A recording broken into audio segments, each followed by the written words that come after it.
Salt in His Shoes, Michael Jordan in Pursuit of a Dream, by Dolores Jordan with Rosalind M. Jordan, illustrated by Kadir Nelson. Michael loved to play basketball. Every Saturday, he followed his older brothers, Larry and Ronnie, to the park, hoping they would let him play. And if one of the guys who usually played with them didn't show, they always did. But there was one problem. His name was Mark, and he was the tallest boy on the court. "What's the matter, Mikey? Too short?" Mark flapped his arms in Michael's face. "Over here!" shouted Larry. But when Michael threw the ball, Mark's long arms came out of nowhere and knocked the ball away. It flew into the hands of a player on Mark's team. He made the basket, and the game was over, just like that. "I'm really sorry, guys. If I were taller, that wouldn't have happened." All the way home, Michael apologized, even though no one was mad at him. His older brother Ronnie tried to cheer him up. "Look, little brother, you played good today. Don't worry, we'll win the next time." When they got home, Michael went into the kitchen where his mama was cooking dinner. He was still disappointed, and she could tell. "You guys lost again today, huh?" Michael nodded. He sat quietly for a moment, then said, "Mama, how can I grow taller?" Now, Mama knew the answer to a lot of questions, but this was a tough one. She thought for a moment as she sprinkled salt and pepper on the chicken she was making for dinner. Then she smiled, looked at Michael, and said, "Salt." "Salt?" Michael looked at his mama. "Salt in your shoes. We'll put salt in your shoes and say a prayer every night. Before you know it, you'll be taller," she replied. "Salt in my shoes?" Michael said quietly to himself. Surely Mama was teasing. He sat staring out the window, trying to figure out how salt was going to help him grow. He noticed the rose bushes outside in Mama's garden. They had grown high along the fence, and roses of all colors were blooming on the vines. He thought to himself, "I remember when Mama first planted those bushes." Michael's face lit up. If Mama knows how to make those rose bushes grow taller, then maybe she's right. Maybe salt in my shoes really will help me grow.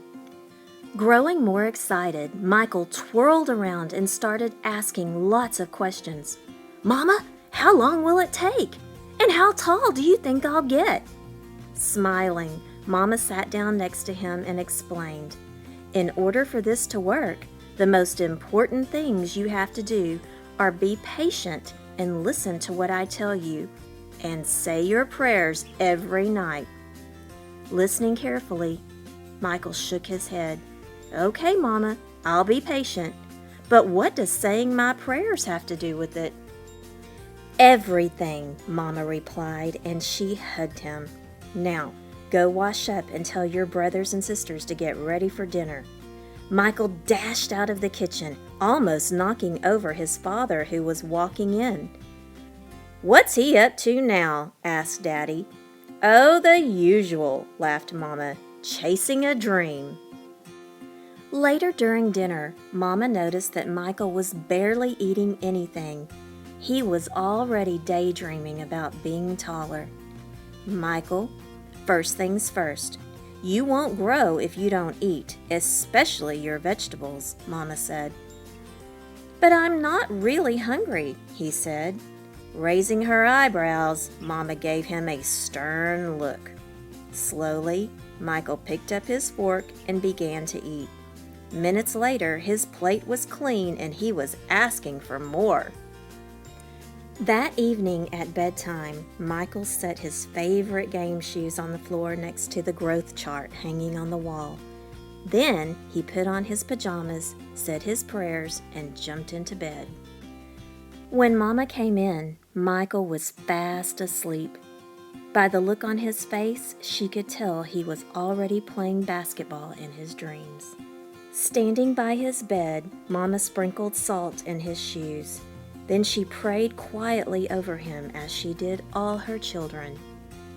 Dear God, please help Michael be the best he can be and to give his best in all that he does.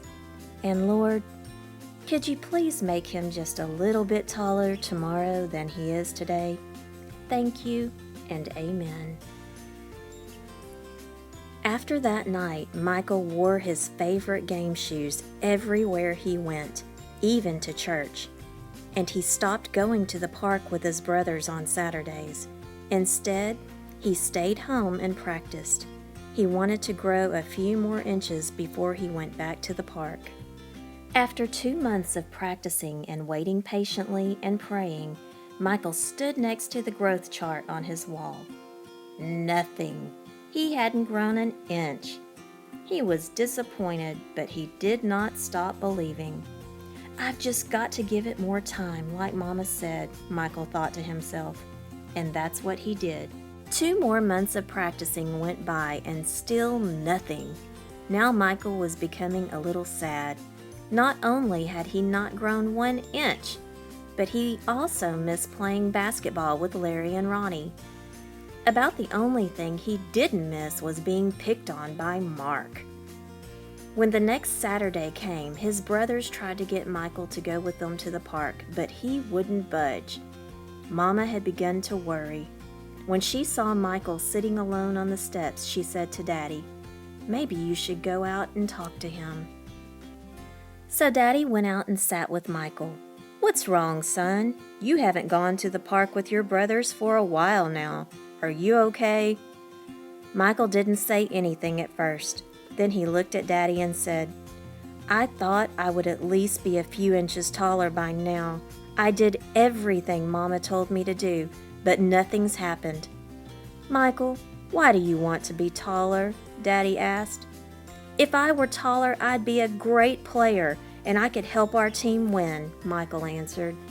"But you are a great player, son, and you already have everything it takes to be a winner, right in here." Daddy tapped Michael on the chest. "Being taller may help you play a little better, but not as much as practice, determination, and giving your best will. Those are the things that make you a real winner." Michael thought about what Daddy said for a minute. Then, suddenly, he jumped up and took off. "Where are you going?" Daddy yelled after him.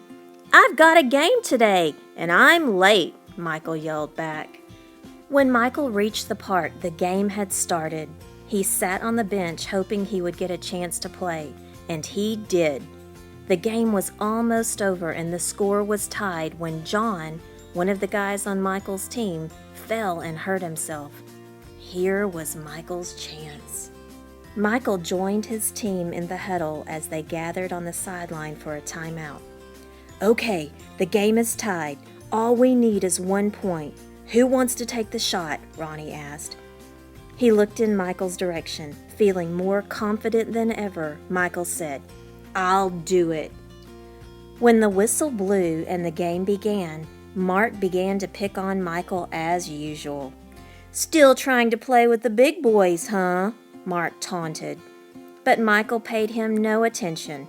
Taller or not, he had been practicing, and today he was determined to win. Larry threw the ball inbounds to Michael. Michael caught it, bounced it for a moment, then took off running. As he approached Mark, Michael shifted to his right. Mark followed, but while he was still shifting, Michael spun to his left. He stepped behind Mark and shot. The ball arced far above his opponent's hands and fell silently through the hoop. 2 points! The game was over! Michael's team had won! It was just as Michael had dreamed. When he realized what he had done, Michael took off running and didn't stop until he had reached home. Bursting through the door, he shouted, "I did it, Daddy! I did it! I shot right over the tall guy's head and we won the game!" Running in behind him, Ronnie and Larry joined the celebration.